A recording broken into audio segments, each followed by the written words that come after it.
politically, not culturally, symbolically, and all of that. Politically, Andor is in terms of commercial media everything that many Sinners supporters want that film to be. I mix what I like, what I like, what I like, what I like, what I like.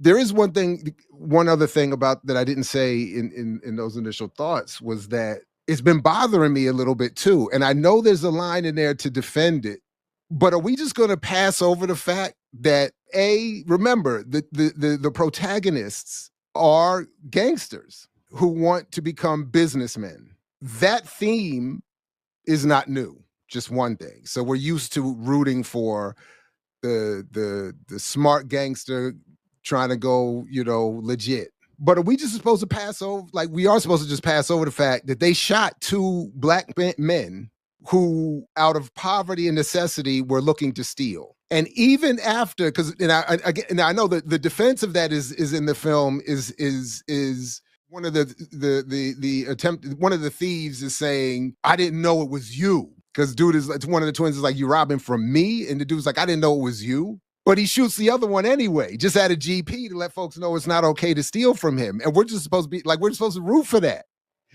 That's how slick I think this, all jokes aside, the beds and black capitalist stuff is. So I thought that was, and then I know people, a couple people did not like, a couple people I actually very much respect, did not agree with my criticism of the black capitalist stance. But I did get sent and notice this. Sinners Ryan Coogler said FUBU, for us, by us, and Hollywood jumped. Ryan Coogler said FUBU and Hollywood jumped. The legacy of Sinners won't only be found in the film itself, but in how it was made and kept. There was a time when black creatives could simply be grateful for the opportunity to make something, but that wasn't true freedom. True freedom, something that won't be forgotten, is to make it, own it, and build a legacy from it, not just for oneself, but for people but the people, like blues. It's a movement.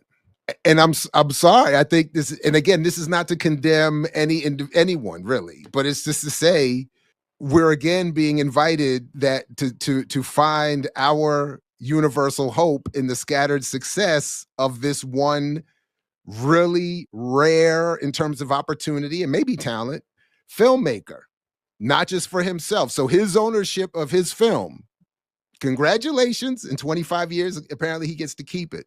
But we're supposed to find our collective joy in that. So far, Sinners has grossed $122.5 million in North America, $161.6 million globally against $90 million production budget.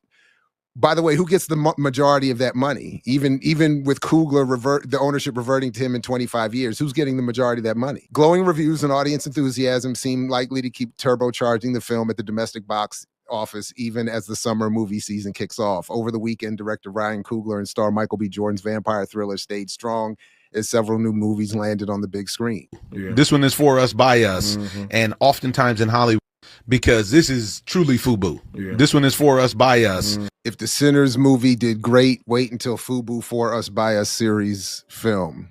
And apparently last year, Radar Pictures is developing a FUBU scripted series about iconic hip-hop clothing brand, which is, again, all congratulations, but we're back to black entrepreneurialism as the celebrity. So again, my point isn't that it's, as some have misheard me, I've never said it was, I've never even attempted to judge it as a good or bad film. I never attempted to judge Coogler as an individual or anything about it. I just noticed this theme. And I would like to raise a hand and say, can we just be a little cautious of the theme here?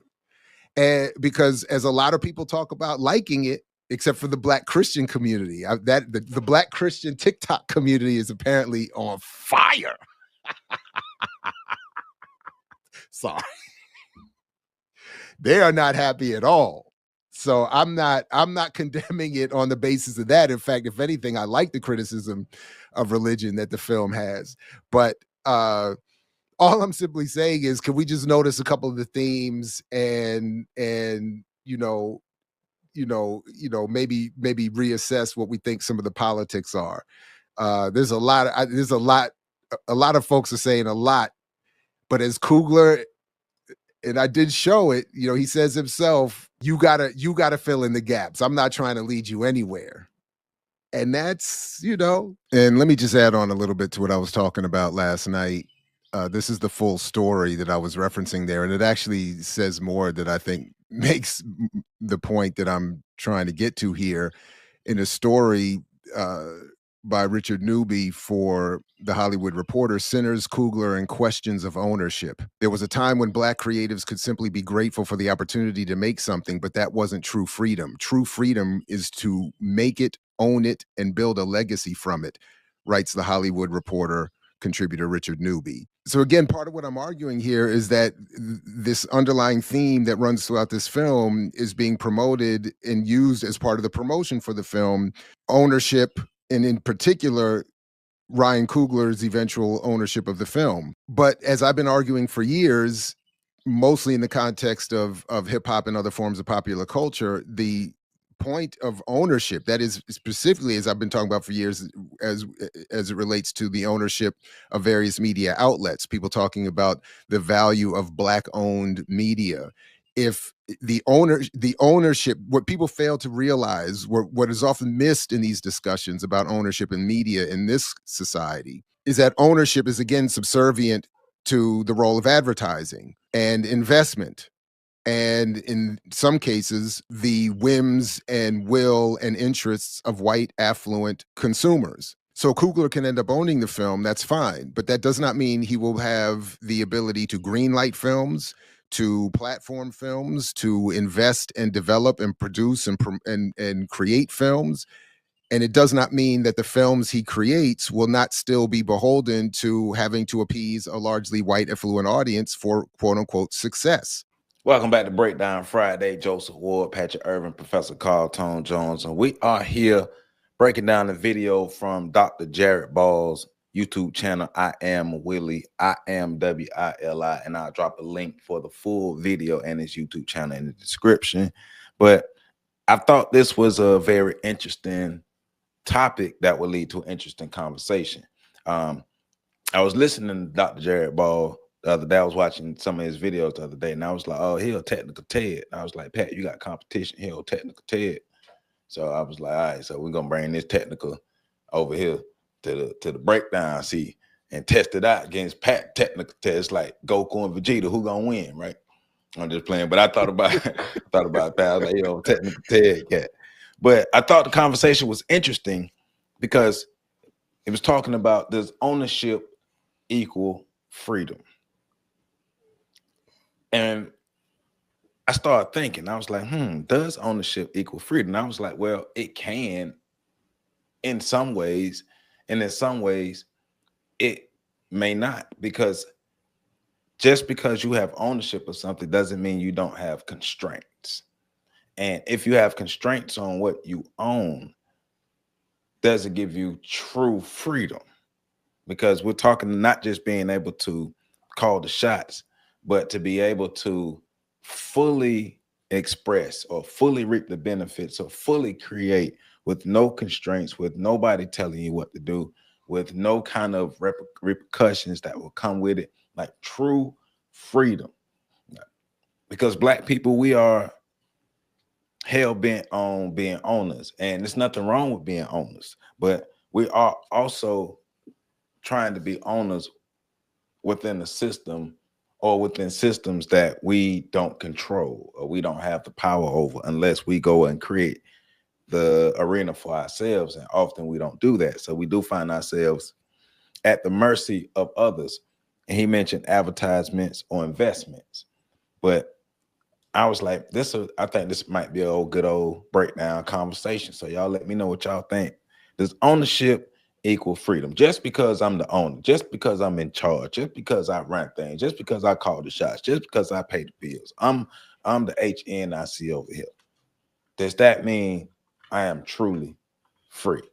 But before we jump into this conversation, make sure y'all hit that like button, comment, subscribe, and share. And like Joe Biden told me to tell you, if you buddy, you don't hit that like button, you ain't African American and you ain't free. You support everything that the white people do if you don't hit that like button. But please continue to support On the Shoulders of Giants and everything that we got going on over here. So PC, Yeah. Starting with you, my brother. You heard the clip. You heard what Dr. Jared Ball was talking about. So he formed this conversation through the lens of the Sinners movie and the new deal that Ryan Coogler got. So that's how the conversation was going about with him. But taking it beyond the Sinners movie, but looking at our community as a whole, because we push ownership heavy in the Black community. We got to be business owners. We got to own this. We got to own that. But does ownership equal freedom? If so, tell us why. And if not, please tell us why. Well, it's not like a all sum sort of answer. Right. There's there's components to it that will help in terms of understanding that concept. One thing, just based on what he's talking about, from what I gathered from what he was talking about, because he's kind of moving around a little bit, but one of the things I kind of gathered from it is what he's trying to say is basically there are other components that you have to rely on if you're an owner, specifically if you don't control the market, if you don't control the infrastructure, which is true. So it doesn't mean that you're free in terms of being totally independent especially in a capitalist market system. Everything is interdependent in regards to having access to the market, ownership of your product. Now, I will say it gives you more flexibility. It gives you more protection, but then we get into something else that when we start having these conversations, we don't talk enough about, and that's the rugged individualistic parts of freedom. And so when you identify as like say Ryan Coogler, who's a very talented film producer, he may own this particular film, and who knows, he may be able to create. I don't know if anybody's seen Sinners. I don't even know if you can create a franchise off of it unless there's some parts of it that I mean, I guess you can, but unless he's not part of a cohort of Black movie producers, as far as we know. There's no Black movie houses around the country. So to keep it in perspective in terms of what I mean by that is, what's the brother Nate? Nate Parker. Nate Parker. Thank you. As y'all know, Joe owns my memory banks. That's why he can always just So Nate Parker came up. He came up with the movie Birth of a Nation, and his movie was Black owned, and it told a story that didn't have white heroes, right? Mm-hmm. And it told the story of Nat Turner, and his successful rebellions, even though his initial successful rebellion anyway. But one of the things that happened to that film was that the narrative about the filmmaker,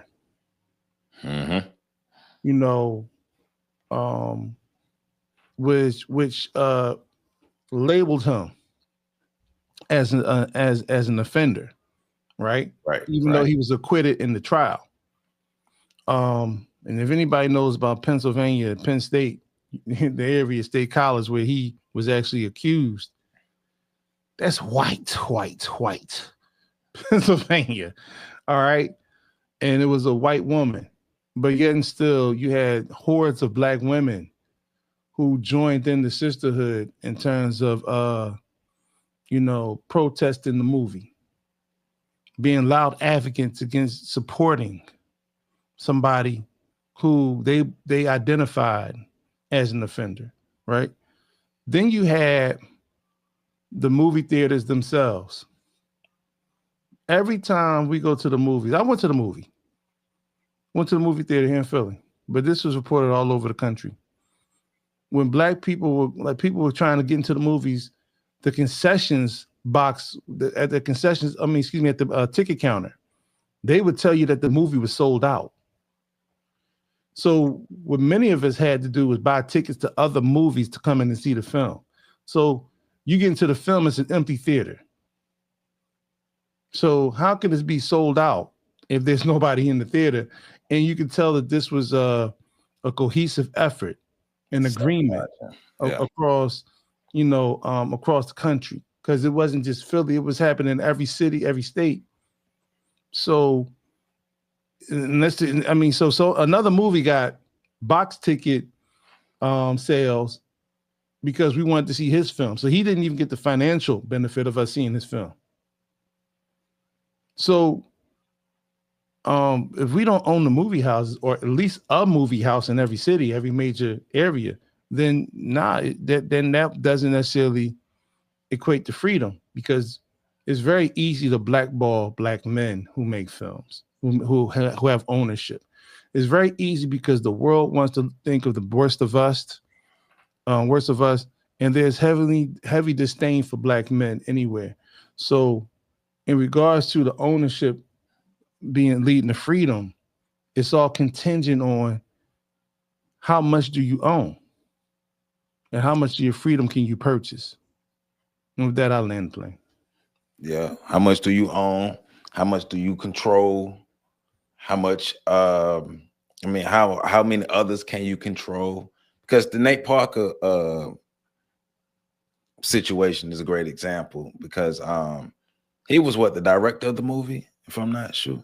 No, he wrote the movie. He wrote that. Okay, yeah. Wrote, directed, produced, acted, starred. He did it all for the film.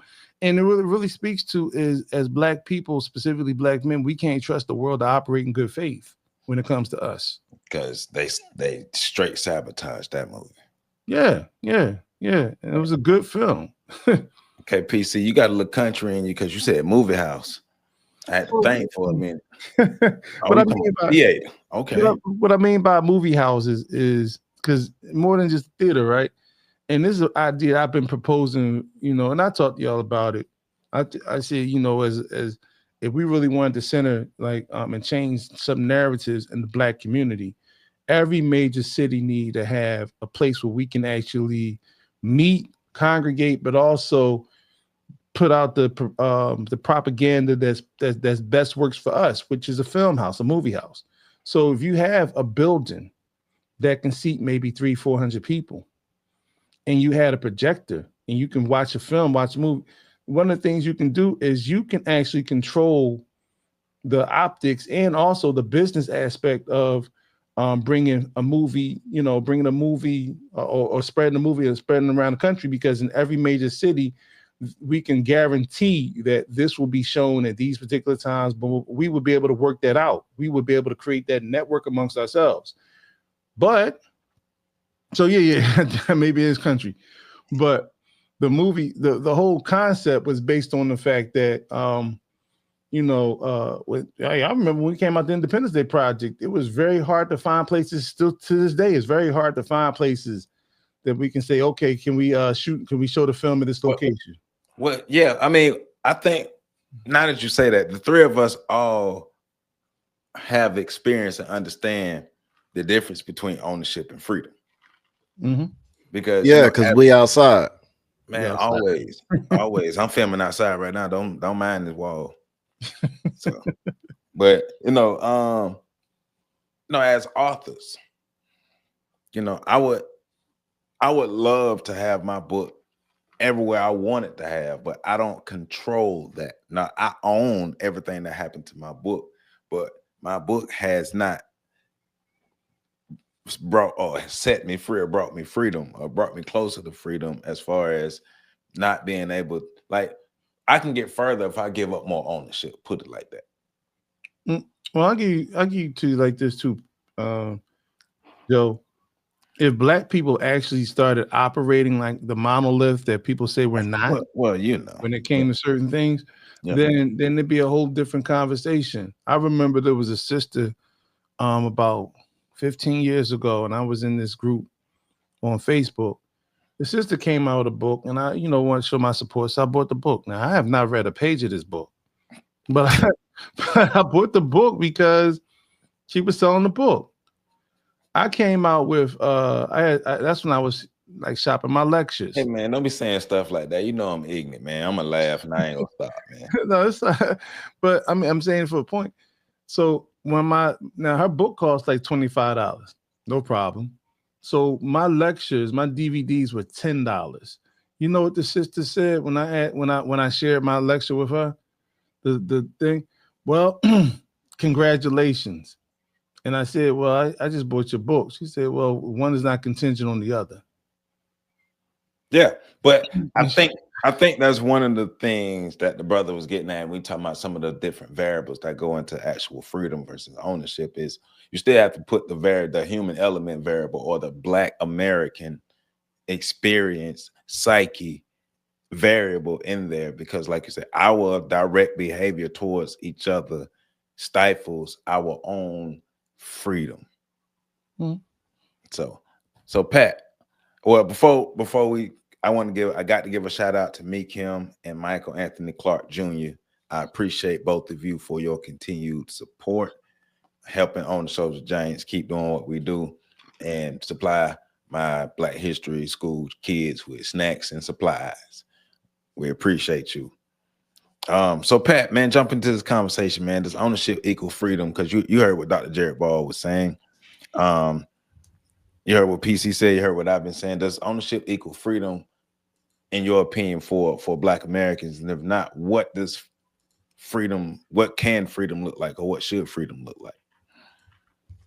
Well, I think, and PC pretty much hit what I would say. So I think it's a lot of different questions in that. It's a great conversation to unpack.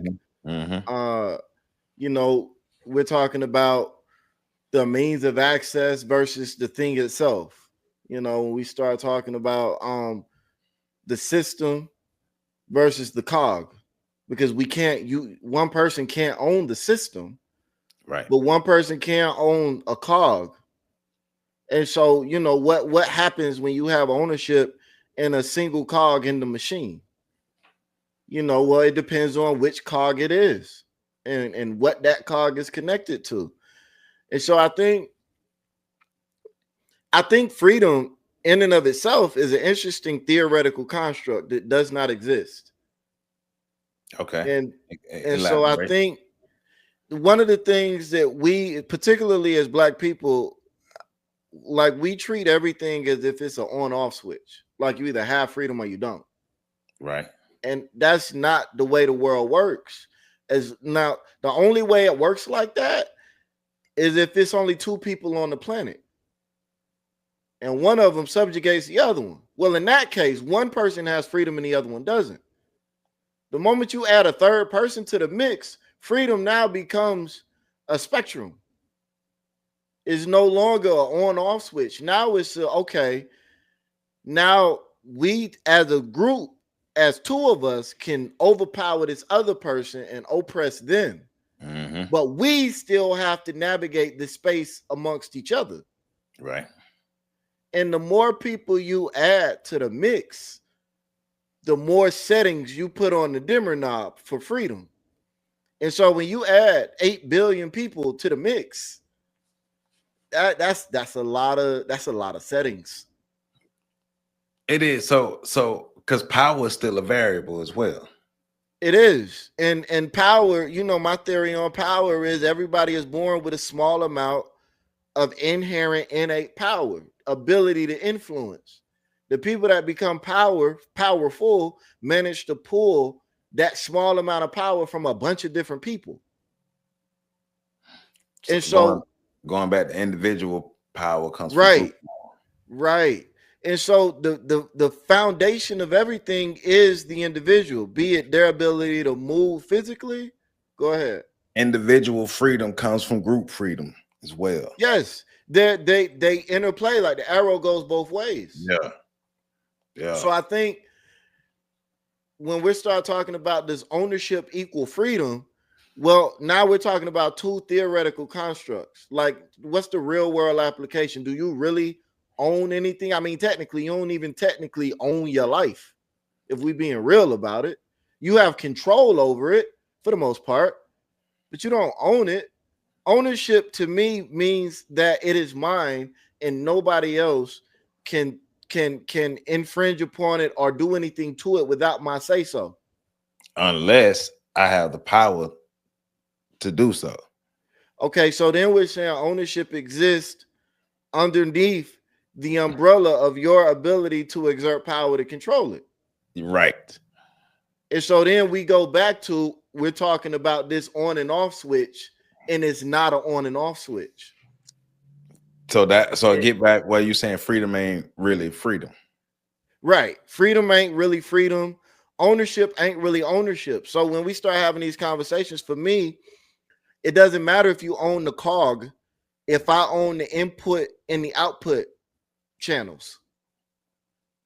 If I own the means that you use to get things in and the means you use to get things out after you process it, I don't care about you owning the thing, because I can starve you out. Mm-hmm. And I can control where your output goes.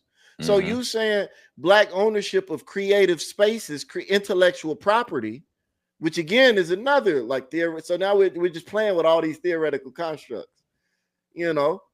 So if you're saying that ownership of this intellectual property means freedom, then I say, like, and again, it's just what PC was saying. I'm just using different words.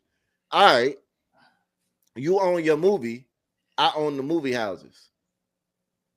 I own the municipalities. Yeah. I own the production companies. I own the development platforms. I own the municipalities that control the curfew, whether there is one or is not one. I own the industry or the sectors that dictate what is and is not appropriate pricing for all of the things you got going on in there. Well, because it's even in being specific to the Ryan Coogler situation, I think it's interesting. Like Dr. Jared Ball was getting at is, yes, he has ownership, but in 29 years. So it's like you're gonna bleed it first and then give it to him. Well, but then we go back to, right, he made another point when we was talking about not too long ago, and we was talking about Black excellence versus, remember that conversation? Black power, yeah. Black power versus Black excellence. And this again is another example of them trying to force us to celebrate Black excellence under the guise of making it Black power. Yeah. This is not Black power. This is Black excellence. Yeah, this is one man doing something good, but he still has constraints, even though it's guised as freedom, so ownership. I think for Black people, like, the real world application of ownership translating into power has not been realized for us in America. Right. So it's time to have a deeper conversation about what it means to be free and how we actually get there, what it means to be an owner. Because the other thing is, we can't vilify capitalism while promoting ownership. That's a contradictory message. Well, because I hear Black folk going in on capitalism all the time, but they don't have no problem trying to capitalize. Yeah, but that's because they don't know. Like, they thinking capitalism is all about capital, and they don't. You're like, you using words, you don't know what they mean. like you know what I'm saying? Like we talking. The foundational boiled down to its simplest form. Now we can talk about crony capitalism and all these other types of capitalism, but at its basic, most primitive form, capitalism is private ownership. Yeah. So we can't have a conversation about ownership in which you vilify the economic model that is built on ownership. While trying to get the bag. So, and with that, I'm gonna land my plane right there. I 100% agree with what you said, PC. Matter of fact, I 100.3456% agree with what you said, Professor Carlton Jones and Joseph Ward. Continue. Hey, real quick, PC. You made me think now, Pat. Well, listen. Oh, real quick. I love that brother that do that in case he watched this. Yeah. No shots fired. I love it when you do that, brother. I hope you watch it, please. I hope you watch it. Please like this. Please hit that like button too. Y'all hit that like button right now while you're watching this. And I hope you're watching, my brother. I appreciate you. But when you're talking about real freedom, true freedom, right? Because you made me think about when Black people in America was escaping slavery. And they get over into Ohio, to cross the Ohio River, especially if they're going north. Get over into Ohio and go further. But then Fugitive Slave Act is passed. Mm-hmm. Black codes are passed. Like all these punitive and degrading and dehumanizing laws are passed. But also they have to have freedom papers to prove their freedom. So it's like a quasi freedom within a world of white power. Yes, I'm not enslaved in chains, but my freedom is still determined upon if I can buy it, if I've earned it a specific way, or if white people choose to not just take it back. Oh, you mean like when they used to rip up the freedom papers and throw them in the back of a wagon and drag them back down south? Right. Them too, because they used to come up north and steal Black folk and take them down there too. And be like, yeah, this was mine. That 12 Years a Slave was based on a real story. But it's funny because I'm thinking about what Pat was saying. It's like, down with capitalism, but I got a table over there selling dashikis. My brother. Dashikis and bean pies. So the the freedom is and I think Pat brought up a great point. You're never really free because freedom is something that you got to keep fighting for. As long as you got to keep fighting for it, you're not really free. And you talk about white folk or what we call the dominant society. They're fighting to maintain their power and control over everybody else. And then you have other people who are either aligning with if we want to use Star Wars terms, the Empire, or they're part of the rebel the rebel forces. So, but it's still always a fight and a struggle. It's a pull and push and a pull. We don't really actually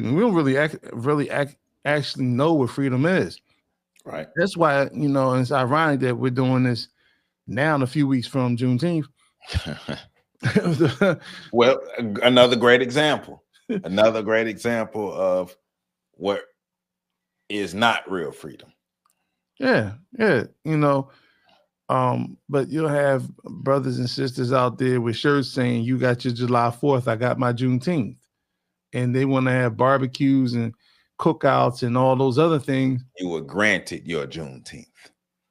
Thank you. I wish more people understood that.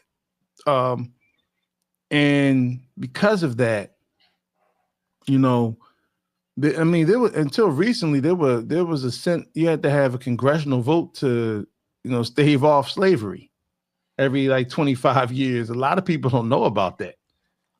But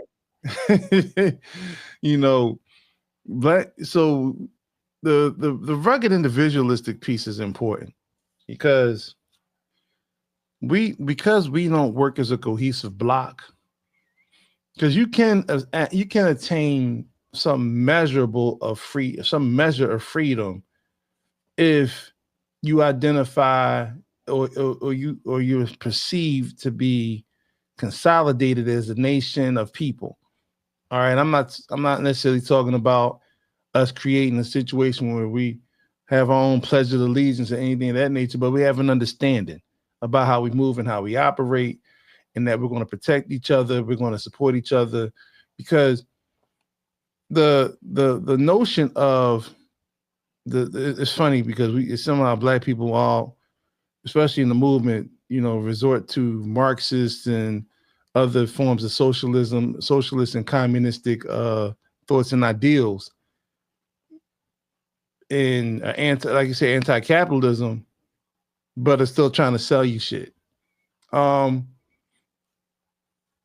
and I'm walking myself in a circle, but what I mean is we really don't. I think we're too confused to even understand which direction to go into to get freedom, to ascertain freedom, the foundation that we need to set for freedom, and the visions and the goal for the whole concept of not just because, like Pat said, there's no such thing as really freedom. There's always going to be somebody to fight for it.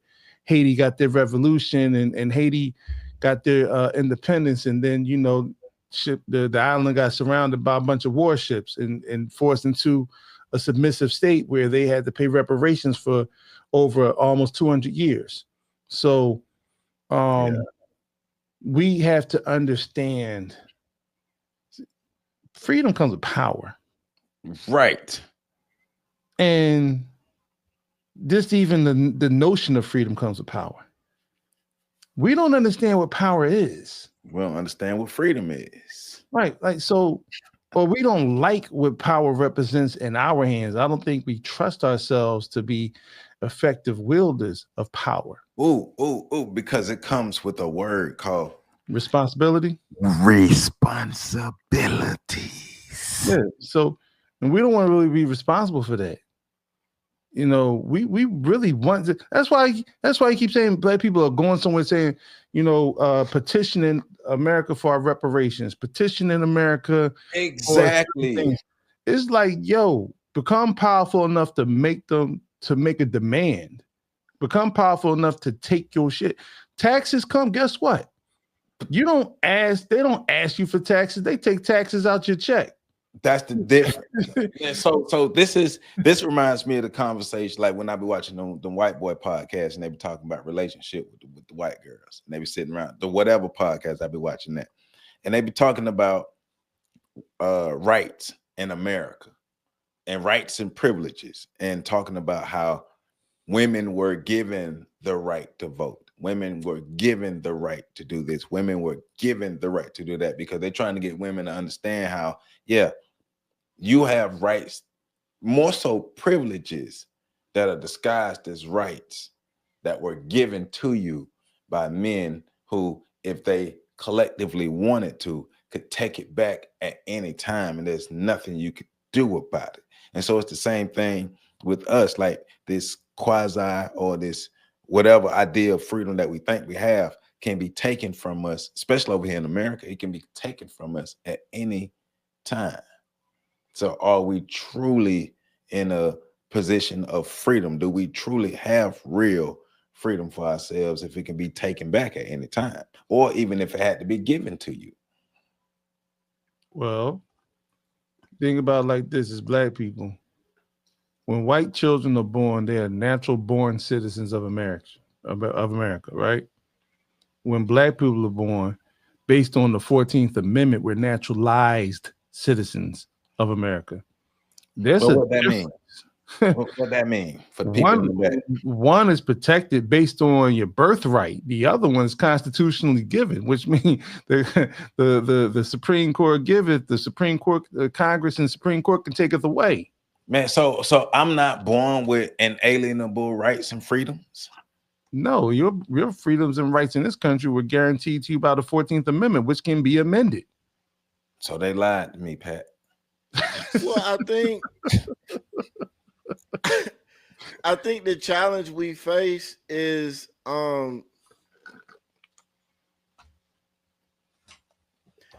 people as individuals are always going to be beholden to a government because they have power. Mm-hmm. So the kinship that white people have is built into the fact that they are usually in the same group of the powerful. Right. So one of the things that black people struggle with is understanding that even if we were natural or had birthright citizenship, even if we did, it wouldn't matter because we're not part of the group that has power in America. So like what PC is saying holds true even in the what if scenario, because at any given time they could look at us and say, we're done with that. Mm-hmm. And as a group, we have no recourse. And I think one of the things that the Black community has to accept, and we talk about it, I've been talking about acceptance a lot. I think one of the things we got to accept is the reality of our situation and our nature in this current paradigm, right? Like, freedom is an illusion. It is. People don't want to be free because we speak about it all the time. The lack of activity that moves in that direction is a prime indicator of a lack of desire to actually be free. People want to feel free, right? Which is why Black excellence comes up. So for those of us that are actually striving to create a world of freedom, we have to understand and accept that the theoretical freedom that we're aiming for is always going to be aspirational. We have to have in terms of strategy, we have to always be targeting a real world based freedom.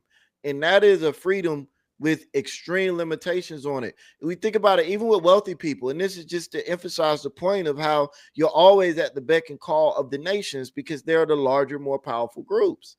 Even if you achieved financial independence and you're able to pick up and go whenever you want and wherever you want, and you have what we would consider the truest form of ownership and control over your life, you still need a passport. You still need a visa to go into a certain place and achieve certain things. You still need permission. You have the resources to acquire permission easily, but you still need that permission. So, and now it takes us all the way back to this Ryan Coogler example, which in every time this brother drops a film, we start having these conversations, which is amazing to me. Yeah. Because I'm already we need to invite him on the podcast. He need to come on. Every time, like, and then what's crazy about this is we're having this conversation with FUBU in it, as if FUBU was not a thing that did not do a thing. Right. So, like, it's like now we're layering the conversation with evidence that the conversation is bullshit, but we just going to ignore it for the sake of the conversation. All right, cool. Bet. If that's what we doing, I want us to be clear about what we're doing. And one of the things I think we need to be clear about is the fact that true freedom is an illusion. We're not going to achieve the freedom that we're looking at. That doesn't mean we need to look at it. It's aspirational. It's a lot like manhood. It's a lot like being Christ-like. Like those of you that are Christians, you understand this. You're never going to achieve Christ status. It's aspirational. There's always something to work on. Freedom is aspirational. Ownership is also aspirational. Business is the war machine utilized to acquire more percentages of ownership. But ownership in and of itself is aspirational. It's not something you can attain. It's like when you meet a girl and you think she's really pretty. Perfection is aspirational. You look at her one day and you say, oh, she don't have no ankles. Oh my goodness, what happened?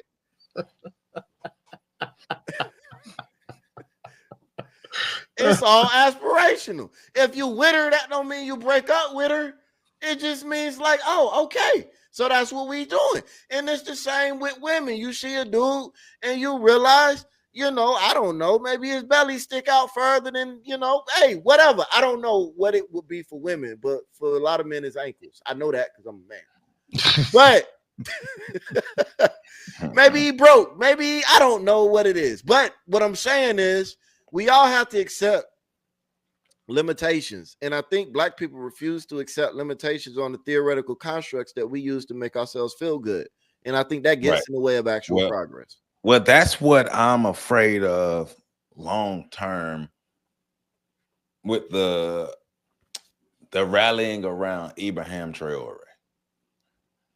That's what I'm afraid of, because for one, is it going to translate to anything real other than just I'm happy that he's here globally? But also what's happening in Burkina Faso is another log on the fire of this conversation, because they are literally fighting for their independence, fighting for their freedom, fighting for ownership, fighting for liberation from the clutches of the French, who owns aspects of the country, still control aspects of the country, still have financial ties in the country. They still live off the minerals and things in Burkina Faso and other West African countries.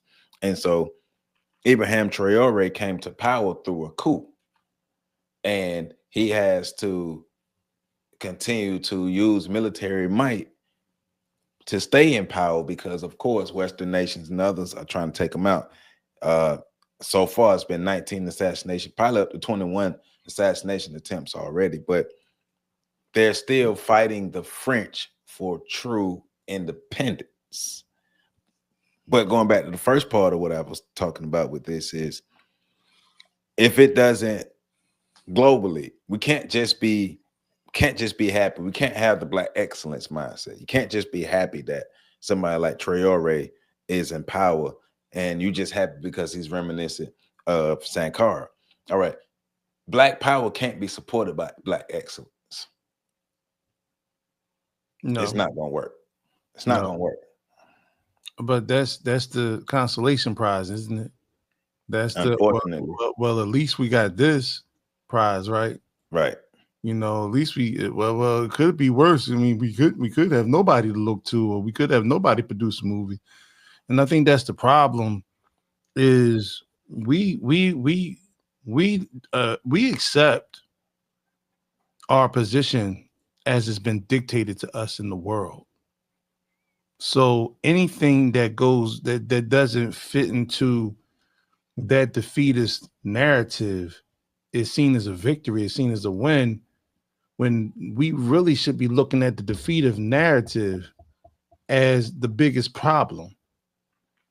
The whole notion that we can't run things.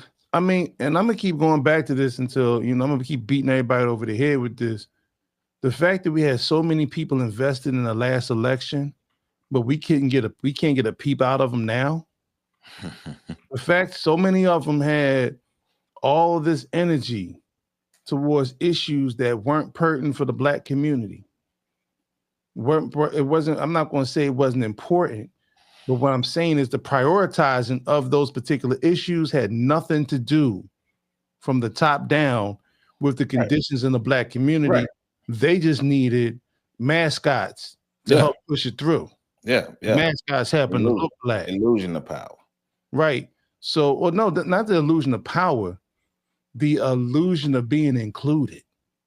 Yeah. And so that too, yeah. Because of that. Well, and I said that because that made them feel powerful. So proximity. We talk about that all the time. We don't really want power. We don't want to be handlers of power. We want to have proximity to power. Yeah. And so, I mean, I applaud Ryan Coogler for what he's trying to do. I don't. Well, I'm sorry. I'm sorry. See, I knew you and Dr. Ball was gonna get along. He ain't even here. I knew y'all was gonna get along. No, okay, so let me be clear about this. My fault. I'm sorry. I'm gonna go on mute. No.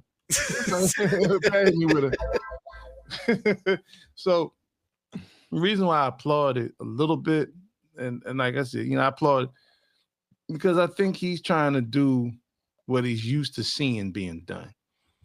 And he's trying to gaslight a conversation around certain things. But because the gaslight doesn't come off as negative, we're not recognizing the gaslighting that he's trying to promote in terms of Black ownership, FUBU, for us, by us, all that other stuff. And so from that perspective, he falls into that whole concept, that whole notion of being inspirational, which is another trap for Black people. But at the same time, I think because we don't pay attention to people that are smarter than us, and I'm just talking about collectively, individually, like we talk all the time, if you're the smartest person in the room, then you're in the wrong room. Mm-hmm.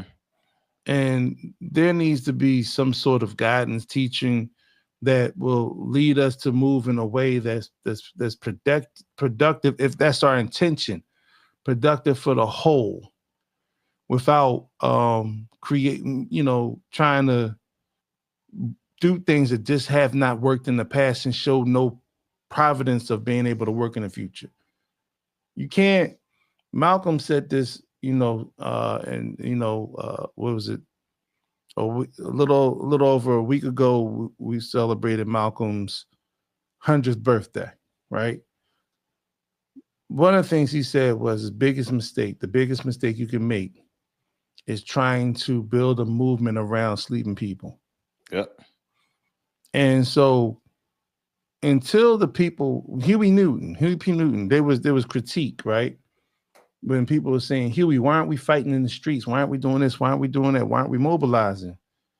And Huey's response was, because our people aren't strong enough yet. Our people are on life support.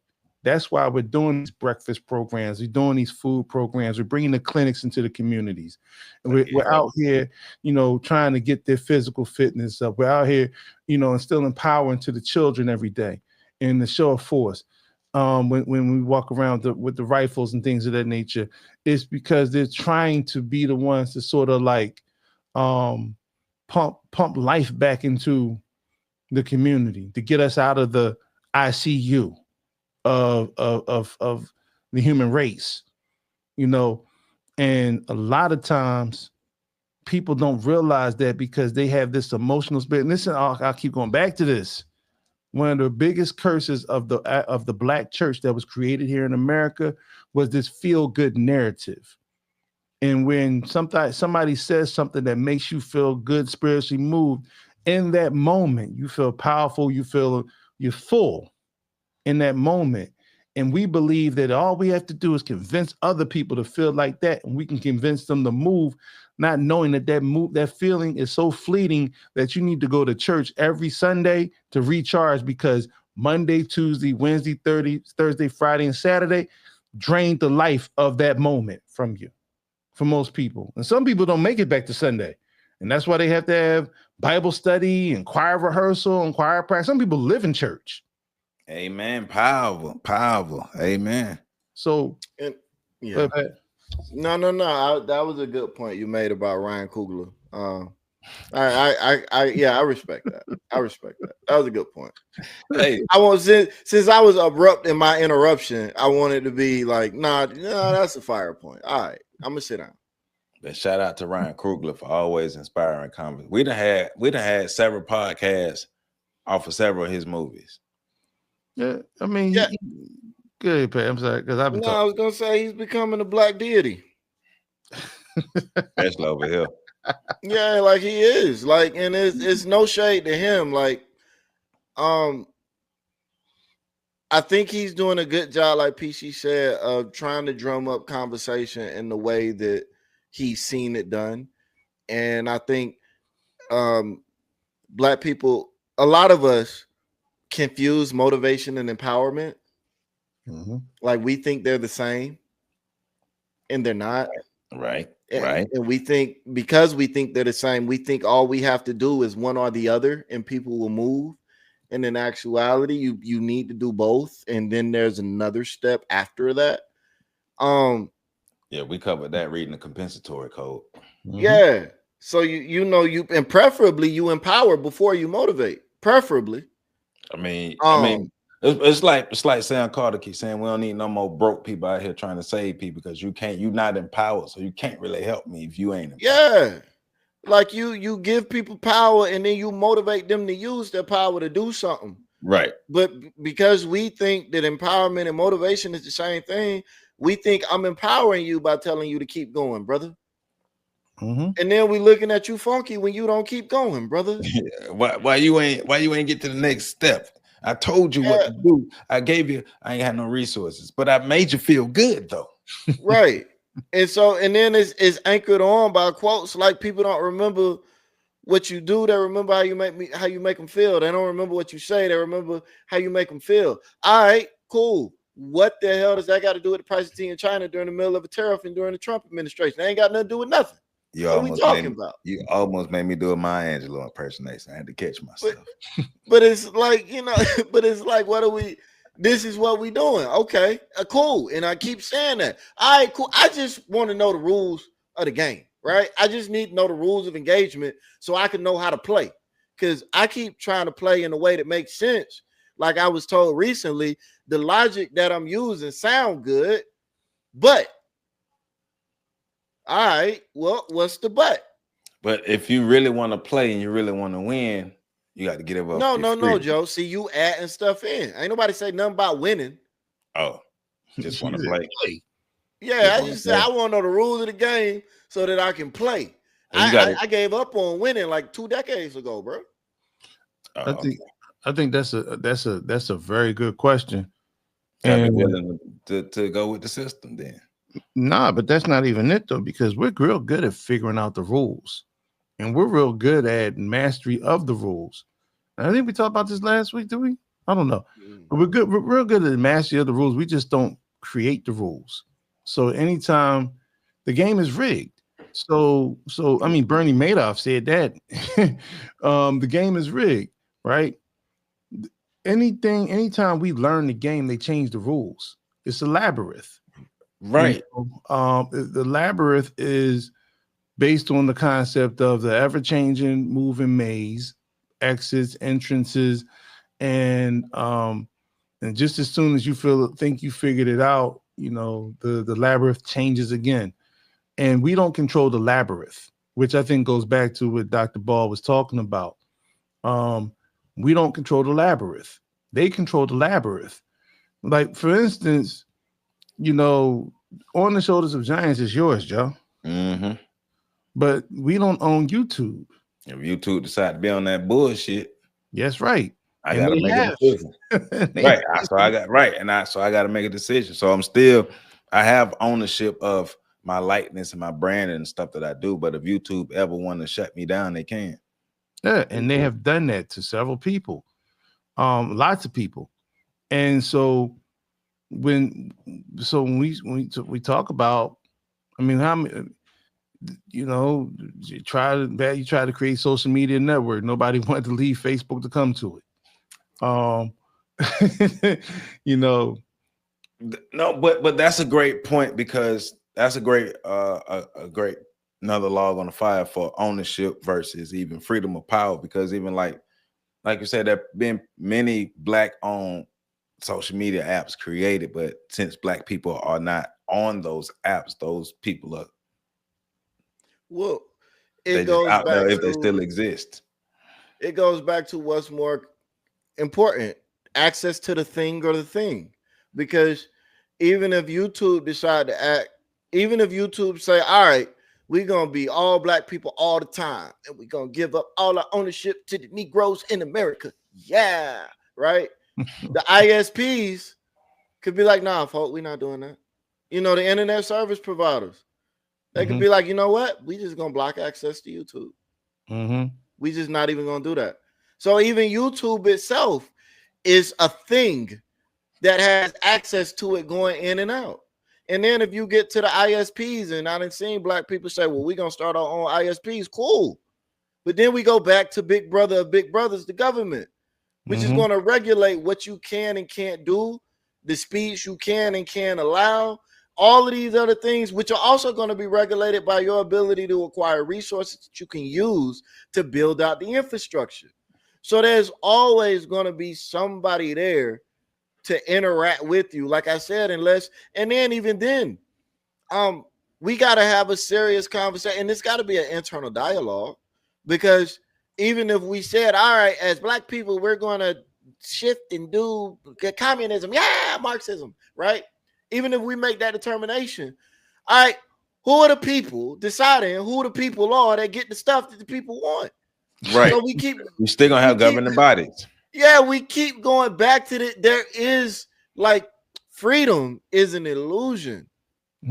And I think Black people as a whole refuse to acknowledge that, while at the same time fighting to acknowledge that in a weird kind of way. But Black excellence gets in the way. I don't, because Black excellence is for white people. It's not even for Black people. I mean, but going back to what you said earlier, we don't really understand freedom. How many Black people over the decades, years, centuries have actually really sat down and had a real conversation, a real critical conversation about what freedom truly is and how freedom is truly attained. And not the idea of freedom from we want to be free from the chains of white people, but overall real, true, raw freedom. I think too many have had the conversation. You think so? Too many. And that's the problem, because everybody is not equipped to really have that conversation. That conversation needs to be for thought leaders. That conversation needs for people who actually understand how to engineer society, engineer community. Man, I go back to election again. How many people became instant overnight political pundits, right? Now you've seen these people all the time. You go to their pages prior to September of last year, you ain't see shit on their page about politics. Now all of a sudden they're experts. They know more than people who spent their entire lives studying the system, studying politics, studying the history of the historiography of the political structure and how it got to this point. Global politics. These people know one piece based on a few YouTube videos, a couple articles, and conversations they had around the office or the barbershop or the beauty salon. Next thing you know, they're geniuses when it comes to talking about this. No, it's too many people. No, the thought leader, now deciding who the thought leaders are, that needs to be the conversation. And then the thought leaders have to come together with the concepts for the rest of the community. It's always been a critical mass that moves the group. And so that's we've had way too many people talking about it. Too many people don't know shit what they're talking about. These people on here that's watching right now and say, y'all don't know what y'all talking about. You see what I mean? There's something. There's too many people who had too many, and for real, not enough people have enough skin in the game to deserve to be able to have an opinion on this.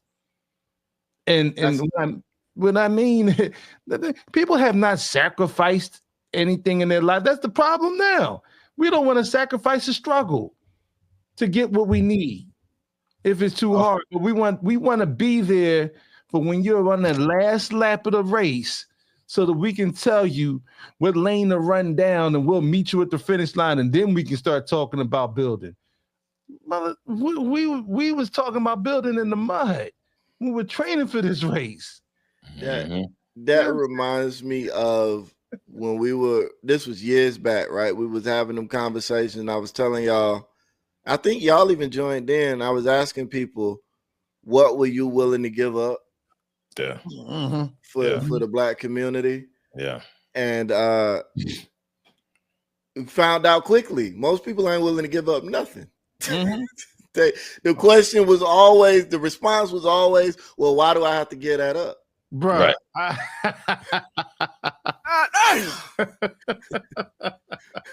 Well, but why though? Nah, like we just playing hypothetical. Would you give this up in order to? You gotta explain to me why I gotta. Okay, so right. So that let you know you one of Tariq words. You were tethered to the white man's possession.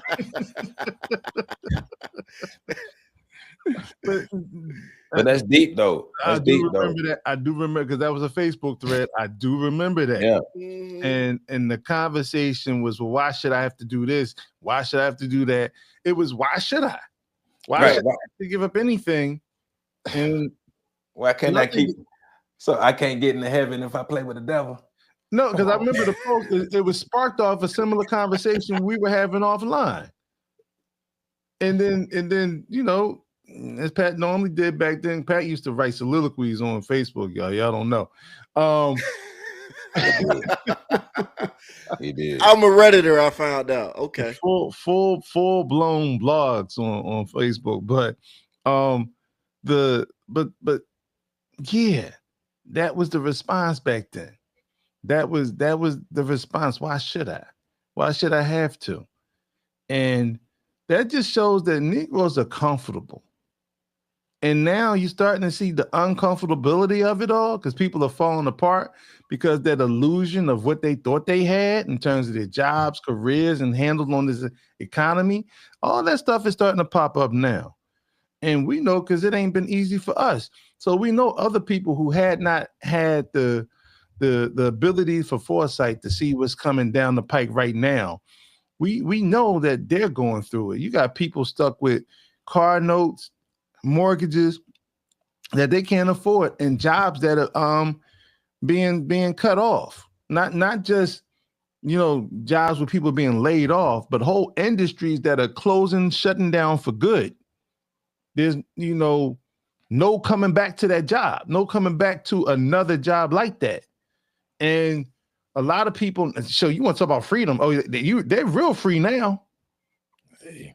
But they ain't the type where freedom. That freedom ain't freedom ain't easy.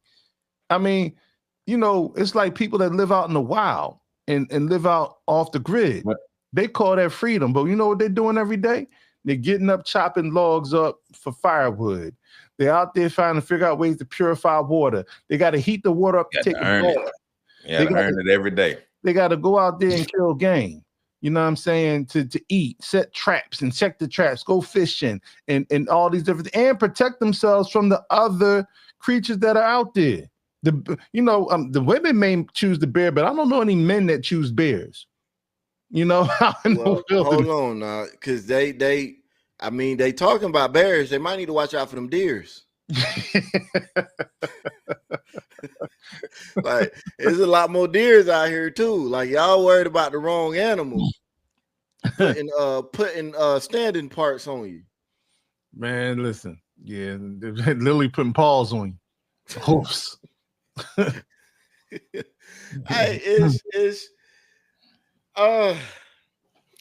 think, yeah. Oh yeah. I mean, there's a whole colony right now of vans, people sleeping in vans and cars out there that are disillusioned. And they freer than them up. They ain't got they can move their house every day. I understand the significance I understand the significance of representation and the impact of power, the impact and power influence of movies. I'm not knocking none of that. But I think as we continue to have this conversation on how we get free and the impact of ownership, we got to be realistic and honest about our starting point and about what a realistic ending point is. Like, when do we have, instead of saying we need to get free, we need to be asking questions like, how can we get enough freedom to self-actualize? How can we get enough? How can we get enough to do the things that we need to do as a community? That to me is a more realistic conversation, because in my opinion, again, unless you're saying I need to be free and you willing to kill everybody else on the planet, you're never going to achieve true freedom. And that's the whole political argument boiled down. Well, even in that, are you really free? Because now you're subject to nature. Yeah, right. Like, so then we go to it's always a hierarchy. It's always a hierarchy.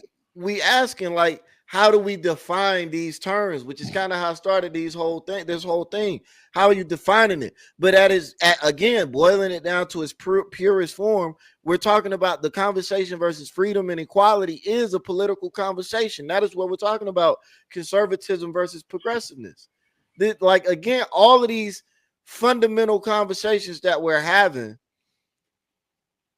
and people don't realize the contradictions present in their viewpoints because they don't understand the terms that they're using.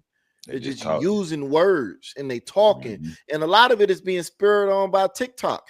And I don't understand if China is truly the enemy, the way China is supposed to be the enemy, then why are we getting all of our talking points and information from a China-led application? I think you mean Gina. I know what you're talking about. with a specific algorithm in place that maximizes attention to foolishness. Yeah, right. Yeah, but apparently only for us here in America does the algorithm work that way, because China has ownership and control. Mm-hmm. A lot of it. See what you did there? it takes me to the Gil Scott Heron. And when he talked about the revolution will not be televised. And that question would float around, but so many people was like, well, what did he mean by the revolution will not be televised? And I was just watching for years, people guessing, right? So I just did a quick Google search. Well, what did Gil Heron, Scott mean by the revolution will not be televised? He actually had a video where he said what he meant, but nobody thought to look it up. So when they said, Gil, what does that mean? He said, I didn't mean that the television, like it would be in the streets or whatever. He said the first form of freedom and revolution takes place in the mind. And the fact that nobody even thought to look the shit up just tells you how imprisoned we are when it comes to the concept of freedom. You got the freedom, it's right at your fingertips, and we choose not to look it up. This is a great example of how the illusion of freedom will put us in a position to enslave, to want to enslave ourselves. This device right here is a great example because we enslave ourselves. We give up all of our information for the illusion of freedom and power and privilege and attention. Forget our attention. You ever see what happens? Somebody lose their phone? They can't find it. My whole life is in my phone. Oh, they be down there in the sewers. They didn't drop their jack in the Jones. Oh yeah, I saw that. Like, Dan, you gonna take your shirt off to get in the sewer to get your phone? Yeah, and drop your jacket in Jones. Jack in the Jones. Man. For those of y'all don't know, that's Philly lingo. The woman dropped her iPhone 38 in the sewer. Down Florida. Man, for a dang, man, you drop your dang on phone down that thing, man, dang, you gonna be messed up, huh? I'd be terrified in Florida. You probably got a gator down there ready to bite somebody's finger. Oh, so you already know if it's still water, standing water, still water. I don't care if it's pothole deep. It's probably a gator in there. Yeah. I ain't playing messing around, man. Get your mind right, man. Look here. We've been lied to. We've listened to narratives. We've lied to ourselves. We've been miseducated, misled. All of those things and even more wrapped into one that has given us the falsehood, the illusion, our idea of what we think freedom is and what freedom is and how freedom is attained and what we are supposed to do with that. But as we dig deep, thanks to Dr. Jared Ball, and remember, I'm putting a link to this video on his YouTube channel in the comments. In the description. So you make sure you check out Dr. Ball and show him some love over there. And shout out to Ryan Krugler for always having us have conversations on your movies. I don't know how you do it, but you do it. You always do it. But real freedom, real power, real control, real liberty, real emancipation, whatever the words y'all want to use. We are seeing that there's always a system within the system within the system within the system, and it goes back to who's ultimately in control of the systems that control the systems that control the systems that control the systems. And in some aspects, the control mechanism may not even be a person. Like we talked about, gave the example of nature. Nature could be the control system. So there's always some kind of hierarchy, some kind of control, some kind of power, some kind of vying for power. Even in nature, we see it all the time. So what is true freedom? Answer in the comments. Get in the comments. What is true freedom? What is true ownership? In your opinion, does ownership equal freedom? If so, tell us why. And if not, tell us why. FetLifeStation.com. If you don't go to FetLifeStation.com, you already know you ain't black. ThePax.org. You don't go there, you ain't black. On the shoulders, one.com, you don't go there, you ain't melanated. Right. Make sure you check out PC, man. He dropping gems over there at FetLifeStation.com. And everything that we got going on over here, man. And make sure you check out tomorrow's live, 3:30 p.m. Me and the brother Henry Rawls, we're going live talking about breaking the chains of psychological slavery. So y'all make sure y'all check that out. And thank y'all, everybody who jumped into the past lives. So I'm trying to do it every Saturday, 3:30, between 3:30 and 4 p.m. I'll let you know the time change just know between that gap, 3:30 and 4 p.m., make sure y'all tune in. Negro News coming straight to you right here on the shoulders of giants. So once again, Professor Carl, Tone Jones, Patrick Irvin, y'all make sure y'all support them. The links to support them are in the comments, and we do what we do, how we do, when we do what we do. So we getting up out of here. Peace to the Middle East and the ball of hair grease and your fat niece. I'm out.